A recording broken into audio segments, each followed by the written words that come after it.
Abchazja w 2008 roku po walkach gruzińsko-rosyjskich została przez Rosję uznana za niezależny byt i umieściła tam swoje siły militarne.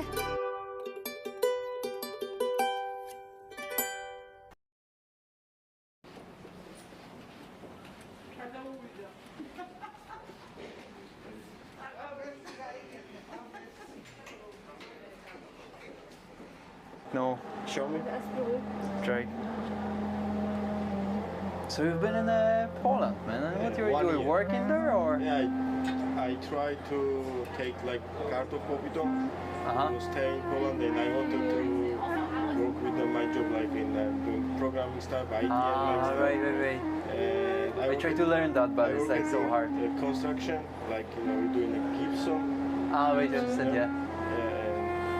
And I stay 1 year, but it's not good situation because I take always like not take full salaries.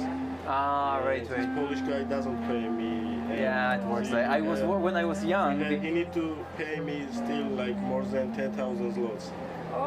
Same situations for me. Like when I was young, when I start working, actually, the people didn't want me to work anywhere else instead of the building works.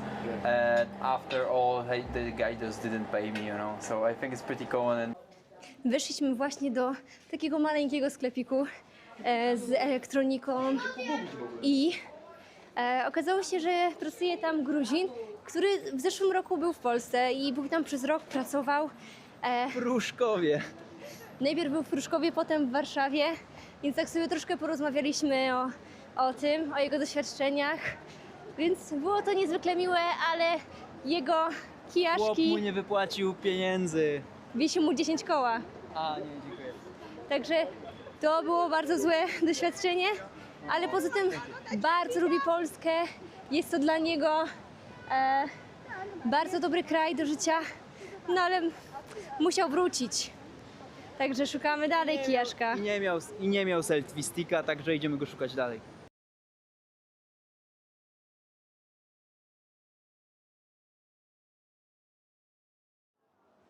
Znajomy mi podrzucił numer do gościa, który mieszkał kilka razy w Iranie, wynajmował tam mieszkanie, nawet z dziewczyną. No teraz już tam nie jeździ z racji tego, że teoretycznie trzeba przewodnika, ale podrzucił mi kilka fajnych informacji.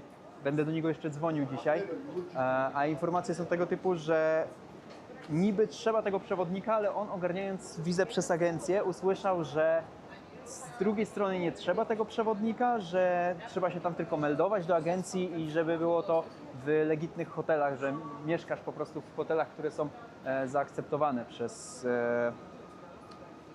rząd. Więc biurokracja też dosyć sroga, ale z drugiej strony da się ją obejść. Będę dzisiaj dzwonił do tego gościa, także dowiem się trochę więcej informacji. No i wiadomo, napisaliśmy tą wizę, czekamy, podobno tam trzeba z 10, czasami nawet 12 dni i często odrzucają te wnioski wizowe, jeżeli nie jesteś przez agencję, więc jest to dosyć problematyczne.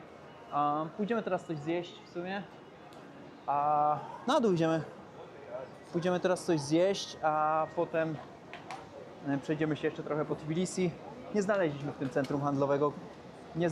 centrum handlowym koniec końców selfie sticka, ale tak z drugiej strony chyba nie jest nam potrzebny, no bo przecież on i tak nagrywa fajnie, a z drugiej strony mamy... Na przykład dla mnie osobiście mam krótszą rękę, więc no, mi wygodniej było po prostu trzymać kijaszek tu czy tu zamiast...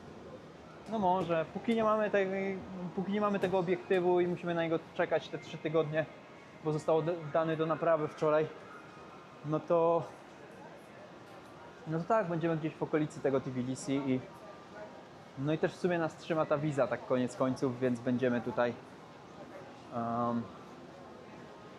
tam.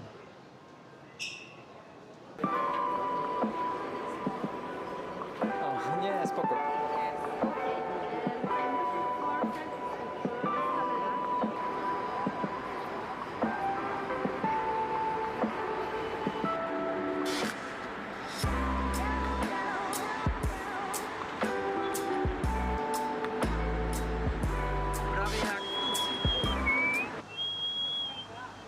Taki dźwięk wydawałem i pytam się Ewy, jak często w ciągu dnia, bo sam jestem ciekawy, wydaje jakieś takie dziwne dźwięki. I co Ewa powiedziałaś, że co? że kilkanaście razy w ciągu dnia, ale Jakiś to beatbox albo jakieś takie nucenie dziwne. tak, ale to i tak jest lepiej niż jak byliśmy na tej wiosce hipisowskiej, gdzie gościu po prostu w randomowym momencie robił ra! Bardzo głośno i nikt nie wiedział czemu. No tak, jakby go życie po prostu Ale skonfrontowało. Właśnie nam też mówiła ta Eufrat, która jest Czeszką mieszkającą w Gruzji, że Gruzini są strasznie głośni, strasznie atencyjni. No atencyjnie na pewno, Stalin był Gruzinem. A tutaj jest jakaś antyputinowska rzecz. Marsz. Chyba odnośnie wyzwolenia w końcu Gruzji, bo oni to tak chyba Rosjan zbytnio nie lubią. Nie lubią cię z tego powodu, Rosja zabrała im terytoria i nawet jechaliśmy z kierowcą tutaj do Tbilisi, który opowiadał nam, że on był z Abchazji, czyli z terenu, który teraz jest okupowany przez Rosję, do którego nie można wjechać na granicach z tymi obszarami. Często są też porwania, a Abchazja była bardzo bogatym terenem, z niesamowitymi zabytkami, I to niedawno z historią. Wiesz co? Właśnie wspólnie zastanawialiśmy się tak naprawdę o co chodzi w sprawie terytoriów spornych Gruzji, bo wchodząc na stronę gov, zanim się wyjedzie do Gruzji, można przeczytać, że lepiej się nie zapuszczać w tereny, które nazywają się Abchazją i Osetią Południową. I wyczytaliśmy, że Abchazja w 2008 roku po walkach gruzińsko-rosyjskich została przez Rosję uznana za niezależny byt i umieściła tam swoje siły militarne, także przejazd przez granice Gruzji z tymi terytoriami spornymi jest nielegalny. I to mnie zaciekawiło, bo ja myślałam, że w związku z tym, że rozmawiając z Gruzinami, którzy tak mają duży żal do Rosji w kontekście tych terenów i słysząc o tym, że została im przyznana niepodległość, do tego dochodzi fakt, że przyznała to Rosja, jest to bardzo skomplikowane i wyczytałam, że tak naprawdę te terytoria są po prostu kolejnymi bytami, będącymi marionetkami w rękach Rosji i terytoria te, będąc bardzo bogate wcześniej, teraz bardzo mocno zubożały. Także jest to dosyć przykre. A tuż za mną możecie zobaczyć, stoi taki pomnik, który przedstawia braci Czawczawadze, gdzie Ilia, ojciec narodu, walczył o wolność Gruzji właśnie spod wpływów Rosji i jest to dzisiaj symbol ciągłej drogi kraju między Moskwą a Europą.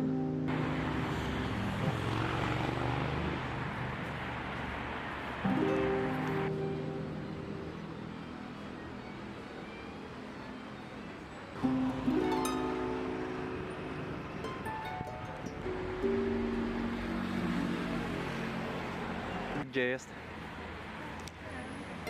Znajdujemy się w miejscu, które nazywa się Dry Bridge Market i jest to przestrzeń, gdzie po prostu jest targ staroci. Ludzie dają swoje rzeczy tutaj, stare, i je po prostu sprzedają. Ja uwielbiam takie rzeczy, bo lubię posiadać przedmioty z drugiej ręki. Po pierwsze dlatego, że mogę wziąć coś, co już zostało wyprodukowane. To wolę wziąć coś, co zostało już wyprodukowane, niż faktycznie brać coś zupełnie nowego. A po drugie, ceny są bardzo przekonujące. No i po trzecie, te przedmioty już mają jakąś historię, więc ja w tym momencie szukam skórzanego paska do moich spodni ze śmietnika. Jak mam sobie takie piękne klamki załatwić do domu.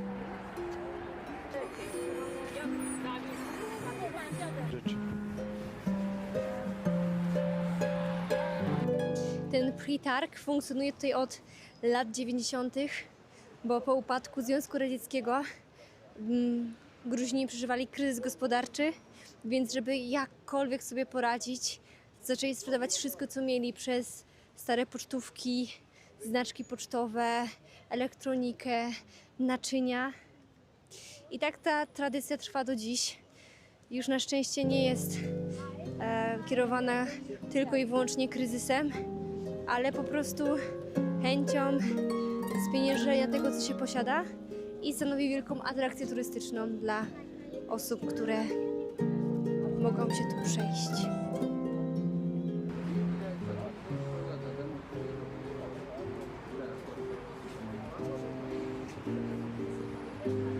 Jeszcze pamiątki ze Związku Radzieckiego, proszę spojrzeć tam. Mundur, flaga. W ogóle ten targ powstał po upadku Związku Sowieckiego, więc z racji tego, że ludzie byli coraz biedniejsi, no bo wiadomo, zawsze jak są zmiany ustrojowe, to cierpią najbardziej ludzie, więc po upadku Związku Radzieckiego ludzie zaczęli starać się sprzedawać wszystko, co mają, no i rozrosło się do dosyć sporych rozmiarów. To jest tylko 1, może 10 z tego. Wcześniej był taki dział ze sztuką, później z militariami. Tu jest właśnie koniec działu z militariami. Tam wcześniej można było też kupić jakieś futra i tak dalej, więc sporo tego tutaj jest. Obeszliśmy już całość. Mnóstwo pięknych rzeczy. Tu są bardzo stare aparaty, ale nie ma paska w moim rozmiarze. Jest dużo skórzanych, tylko męskich. Jak to powiedziała, ale nie ma paska w moim rozmiarze. Jakby wiesz, ale gdzie są moje ciastka? No nie ma. Ja po prostu mam spodnie, które są na talię, więc tam po prostu musi być mały pasek. Miałam taki, kiedyś kupiłam w lumpie, skórzany, piękny, ale został w Polsce, więc teraz cóż, no nie ma. Więc jesteśmy na moście i idziemy coś zjeść.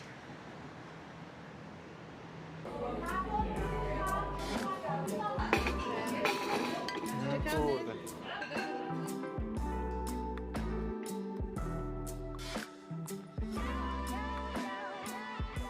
Nie wygląda może to okazale, ale to jest lobio, to jest z fasoli, co już kiedyś zamawiałem, a to jest zupa, którą mi koniobieży świat polecił, także zobaczymy.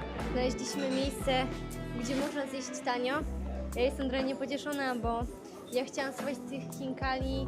No to jest taka kurczę standardowa knajpa, gdzie można zjeść tanio. Pewnie pójdziemy jeszcze do jakiejś droższej, dzisiaj, może jutro, ale póki co jesteśmy nastawieni na ilość.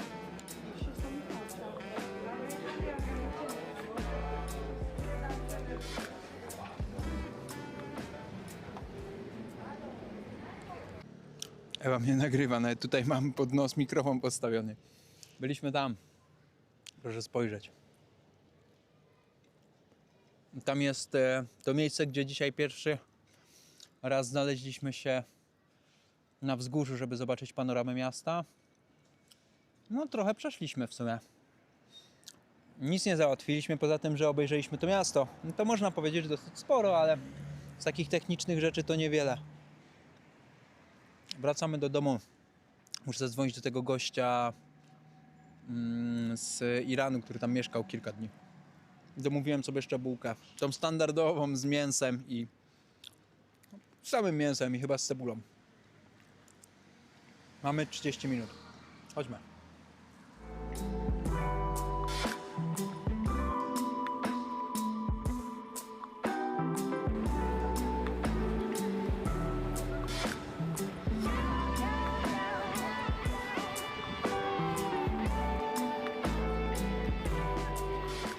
Znajdujemy się właśnie na placu Katedry Świętej Trójcy w Tbilisi.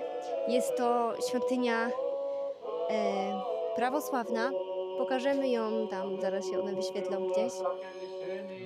I jest to największa świątynia w całej Gruzji, a jednocześnie najwyższa w ogóle, jedna z najwyższych na świecie. I ona za budowla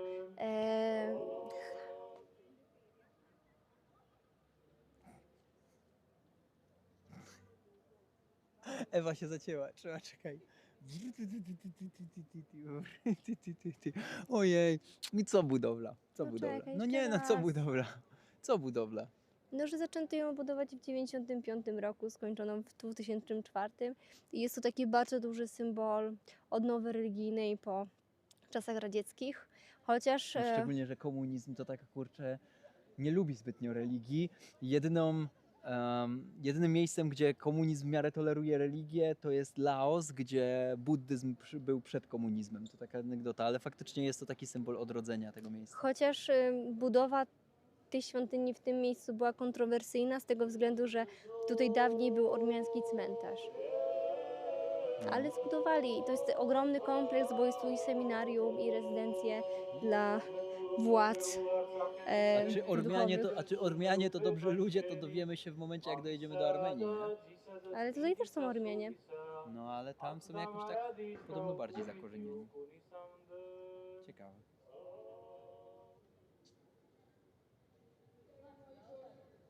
Kropka? No. Dobra, Ewa chciała, żebym ugotował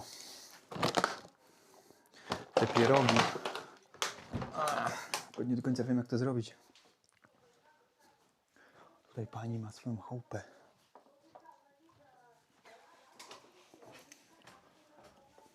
Wiem tylko tyle, że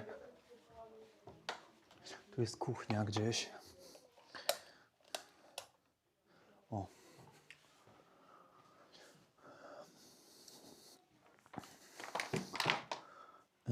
Tu jest jedyna grzałka chyba. Grzałka się tak mówi? Nie wiem, jak to się nazywa.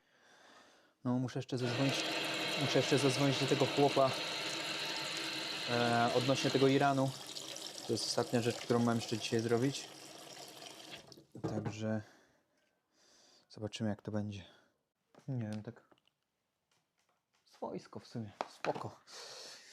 Aha, dobra, chciałem przeczytać. Dobra, jest napisane, ile minut gotować. Tutaj. To jest akurat ciekawe, ale nigdy nie robiłem takich pierogów. W sensie, one wyglądają jak normalne, ale są takie duże. No, próbowałem już jednego oczywiście, bo się spalił jeden. No, to taka klasyka. Dobra, trzeba przejść jakoś. No dobra, wrzucony film na YouTube. Chociaż ja nie wiem, wątpię, że tyle zje w sumie. Nawet są z... Co? No i co teraz z tym zrobisz? No połóż. No ale gdzie? Potem będę jeszcze montował film na YouTube. Jutro widzimy się z tym gościem około 10. Do końca jeszcze nie wiemy, do którego kościoła idziemy.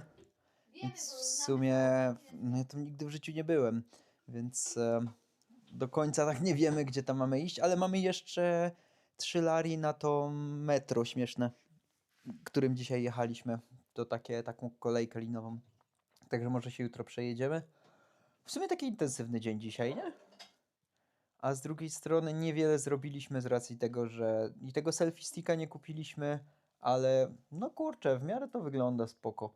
W sensie, no, my ani nie jeździmy na rowerze, ani jakoś specjalnie, no chyba, że w momencie, kiedy będziemy chcieli jakieś góry pokazać czy coś, no ale to z drugiej strony będzie za 3 tygodnie ten obiektyw, no to będzie git, gościu do nas napisze. Musimy jutro przenieść numer do Makti. Także spoko. Skąd masz śmietanę? Aha, Ewa idzie po śmietanę. Bo Ewa zawsze je takie rzeczy ze śmietaną. Wrzuciłaś już? Mogę zacząć pracować?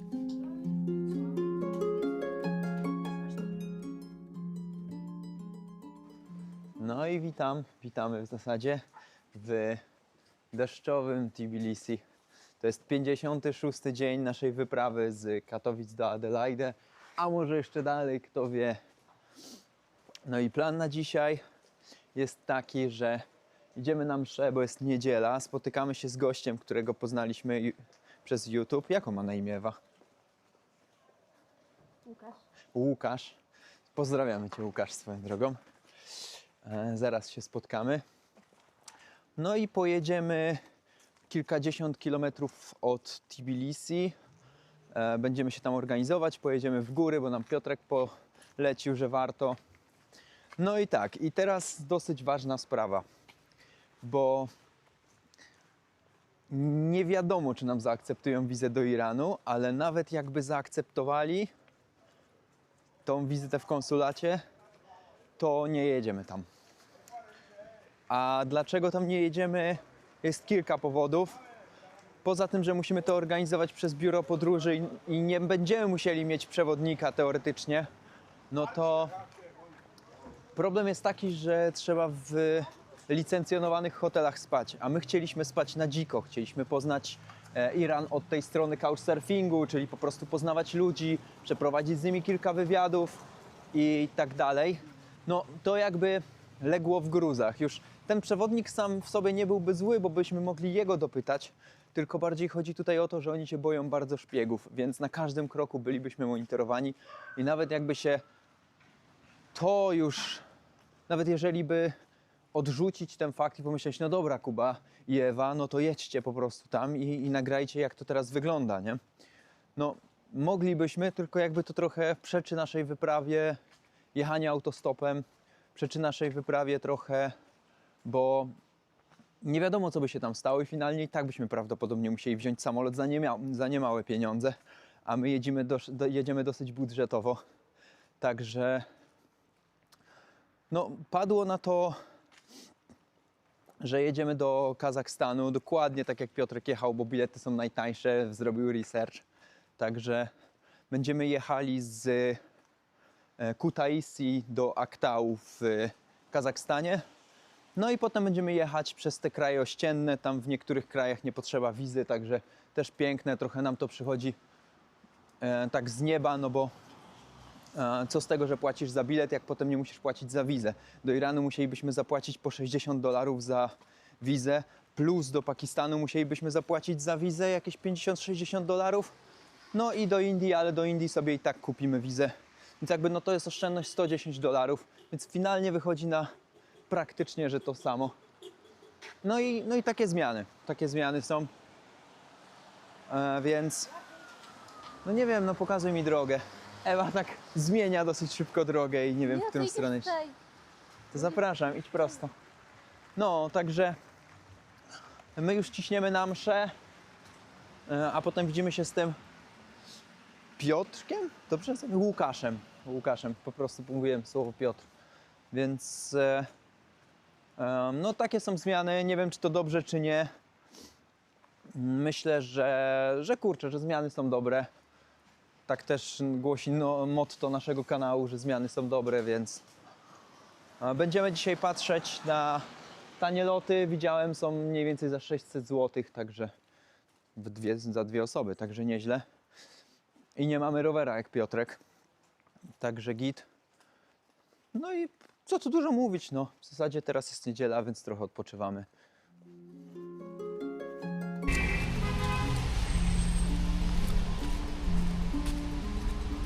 Ewa się pyta, co się mniej więcej zmieniło takiego.